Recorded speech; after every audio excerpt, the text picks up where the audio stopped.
ঠিক আছে আর ঘরে সবাই খাবে। একটু মোটা করে কাটো। ধরেন।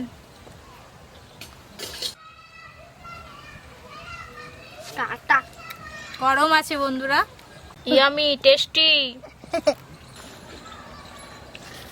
এটা থাক, বাড়ির সবাই খেয়ে নেবে, দুজনে দু পিস এখন খাই।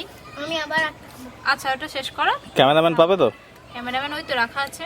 ঠিক আছে।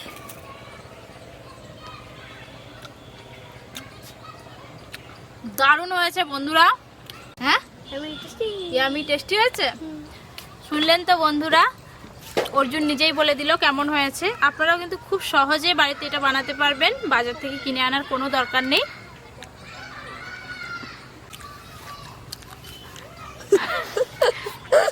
কি গরম। দেখুন একদম দোকানের মতো হয়েছে পিৎজাটা।